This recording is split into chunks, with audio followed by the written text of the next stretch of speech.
From KMOV, News 4 is covering breaking news. Good evening. Within the last 30 minutes, Governor Eric Greitens confirmed to News 4 that he did have an extramarital affair. A News 4 investigation prompted this bombshell announcement from Governor Greitens and his wife. And in a moment, you will hear from the governor and First Lady. But first, we want to bring in News 4 investigator Lauren Traeger. Lauren, this is a story you've been working on for almost a year. Yes, it is. News 4 has obtained a recording of a woman allegedly confessing to her then-husband in great detail about a sexual encounter she had with Governor Greitens just months before he announced he was running for governor. News 4 has corroborated a number of the details in the story, but has decided to protect the woman and her husband by concealing their identities. The reason? While the affair is one thing, it's what the woman says Greitens did to keep her quiet that some might find the most disturbing. I'm Eric Greitens. I'm a Navy SEAL. I'm a businessman. I am a native Missourian, but most importantly, I am a very proud husband and father. During his campaign and while in office, Governor Greitens has built himself a family man. But acts a woman accuses Greitens of committing on tape, this man says are horrible and disgusting. I think it's absolutely inhuman and evil. I truly do. The man provided details to News 4 of a sexual encounter between his now ex-wife and Greitens back in March of 2015.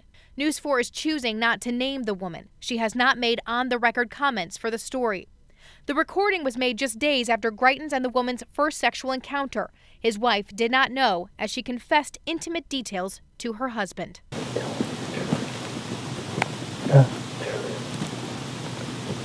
Only the truth. So on Saturday morning, before my first client, I did go to his house. For the first time. The first time. Ever. Like I said, nothing, period, had ever happened or taken place until this snowball tornado just happened. I know I brought it on.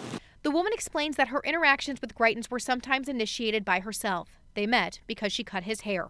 I met Eric a year ago and I instantly had a big crush on him. She says she felt drawn to talk to him, but when he told her, "I want you to come over to his house," she first said no. She wanted to meet for coffee, but Greitens said to her, "No, I can't. I can't be seen with you. This is wrong." And I said, "I know."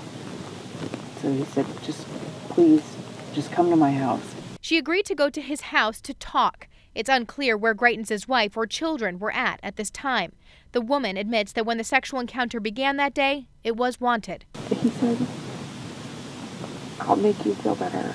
I'll make you feel good. Come downstairs. I want to show you how to do a proper pull-up." And I knew that he was being sexual, and I still let him. And he used some sort of tape, I don't know what it was, and taped my hands to these rings, and then put a blindfold on me. She went on to say, though, that some of his actions scared her. I don't even know. I feel like I don't even know. I was just numb. I just stood there and just know. She then described what Greitens allegedly did next that made her feel sick. And he stepped back and I saw a flash through the blindfold. He said, "You're never going to mention my name. Otherwise, these pictures will be everywhere." It's this action that upset her husband at the time. He took a picture of my wife naked as blackmail. There is no worse person. And what still upsets him to this day. I think it's as bad as it gets. I think it's as bad as it gets when somebody takes advantage of somebody. The woman says she was angry at Greitens for taking a picture of her, though in the conversation she does take on some of the blame for their interactions and says that Greitens apologized after the encounter and told her he had erased the picture. She claims they had at least one more physical interaction later that day. After the tearful confession, the man and his wife tried reconciling, but according to the man, Greitens was still in her life. In October 2015, the woman allegedly sent an email to a Gmail account she told her husband she had previously used to get in touch with Greitens. It said, "Eric, I am asking you to please consider all who are involved and the circumstances around us.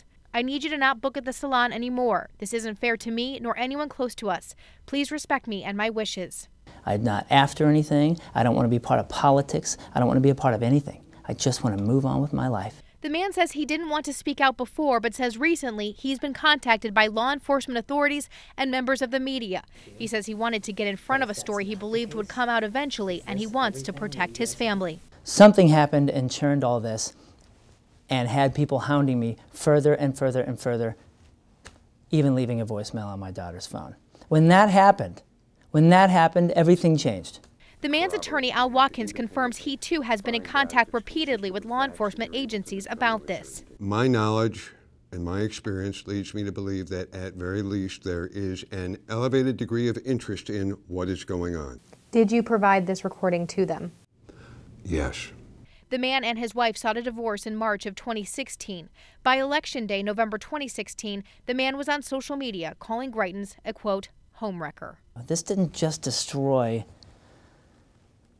our marriage. This destroyed an entire environment, an entire ecosystem. This destroyed it all. Now, we have spoken with an attorney representing the woman in this case who says they have no comment right now. Just a short time ago, though, the governor and his wife released a statement, and we want to read it to you in full. A few years ago, before Eric was elected governor, there was a time when he was unfaithful in our marriage. This was a deeply personal mistake. Eric took responsibility, and we dealt with this together, honestly and privately. While we never would have wished for this pain in our marriage or the pain that this has caused others, with God's mercy, Sheena has forgiven and we have emerged stronger. We understand that there will be some people who cannot forgive, but for those who can find it in your heart, Eric asks for your forgiveness, and we are grateful for your love, your compassion, and your prayers. In a separate statement from the First Lady, Sheena Greitens, she said, we have a loving marriage and an awesome family. Anything beyond that is between us and God. We want the media and those who wish to peddle gossip to stay away from me and my children. Most certainly this is a developing situation. A lot of this breaking just within the last hour, really this confirmation from the governor of this extramarital affair, and we will of course continue to cover it. And again, to be clear, the governor is only admitting to the extramarital affair, none of the allegations that were made by the ex-husband here. Do you get a sense that law enforcement is going to investigate this case? Well, and I want to touch on that for just a second. We did make repeated inquiries and specific questions as to the allegations regarding that photograph and any of the other actions outside of the extramarital affair, and a representative for the governor declined to comment about those specific allegations and that photograph itself. As to any law enforcement agencies, we've certainly been reaching out to everyone we possibly can about this, and certainly we were going to continue to follow that. You know, there could be some potential criminal implications here, potentially, but that is something we cannot answer just at this time, and we will continue to look at that. All right, Laura. As well, Al Watkins mentioned, I mean, he said that he believes law enforcement authorities are looking into this. All right, Lauren, thank you very much. Governor Lauren Traeger, KMOV, I know you've made some remarks recently, but there's one point we want to clarify. Did you take a picture of the woman in question? At a press conference at the Capitol Monday and in a recorded interview with the AP over the weekend, did you actually take a photo of her? The governor has dodged the question, instead repeating the same refrain. There was no blackmail. There was no violence. There was no photograph for blackmail. There was no threat of using a photograph for blackmail. Other reporters also noting the governor has not answered if a photograph was ever taken, period. With all due respect, Governor, you haven't answered the photo question. Former prosecutor turned defense attorney Christy Flint says that question under the law is critical. It's very important in an investigation of invasion of privacy to determine whether or not a photograph was taken. Absolutely. Invasion of privacy, Flint says, is a misdemeanor crime if a picture is taken of someone undressed without their consent. The circuit attorney's office is continuing its investigation. Flint says things the governor says in public could be relevant. If the governor said, yes, I took a photograph, would that statement be admissible in court? Absolutely. A number of Republican Missouri House representatives took to social media Tuesday calling for the governor to step down. This after News 4 told you last week of an audio recording in which a woman claimed Greitens took a picture of her in a compromising position and, according to the woman, said to her that the picture would be everywhere if she mentioned his name. News 4 has also received a separate audio recording between one of the main lawyers on the governor's staff and Al Watkins, the attorney representing the woman's ex-husband, a phone call that occurred on the same day but prior to News 4 airing our initial story. In it, attorney Lucinda Lukedemeyer tries to get information from Watkins about potential media coverage. Your client talking to anyone in the media right now? My client is doing what I am helping my client do, and that's all I'll discuss with you. Since then, people have raised questions about a taxpayer-funded staffer making such a call. The call referenced in one statement from Republican House member Marcia Hafner from Oakville. She wrote, "When a man cheats on his wife, it's a family matter. When the governor of Missouri cheats, then allegations of victimizing his mistress, blackmail, bribes, and his taxpayer-funded employee involves herself in questioning the attorney for the accuser follow. It becomes a state matter. This is the situation we find ourselves in today. I find no pleasure in saying this, but I believe Governor Greitens is no longer fit to hold Missouri's highest office," unquote. News 4 has not reported on any bribes as referenced in her statement, and one legal expert we spoke with says the call Luke DeMeyer made may not be unethical. But I frankly think it was such a brief conversation. She only did it once and then referred it to Greitens' personal attorney, and as a result, I don't think it's a big deal. We're learning that the governor has been indicted and will face criminal charges in connection with an extramarital affair he admits to having before he was elected governor. News 4 investigates. Lauren Traeger first broke the story of the affair. She is live outside the St. Louis Circuit Attorney's Office with more, Lauren, on this breaking development. Yeah, guys, this is just coming to us within the last 15 minutes or so. A grand jury here at the city courthouse did indict Missouri Governor Eric Greitens on one count of felony invasion of privacy. Now, as you mentioned, this stems from that allegation that we reported back in January of the governor apparently or allegedly taking a photograph of a woman in a compromising position during a sexual encounter that they were having.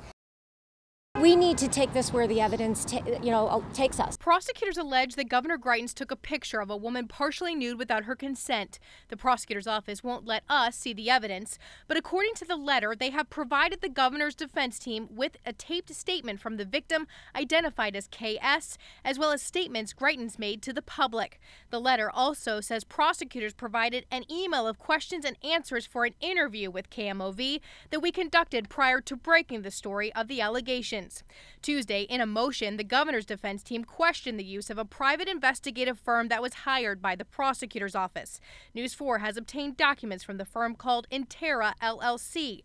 The defense says there is grave concern that the evidence collected by the private firm will not be admissible in court, but the prosecutor's office strongly disagrees. We believe the city of St. Louis and the citizens deserve a quality investigation, and so does Governor Greitens, and so does the victim.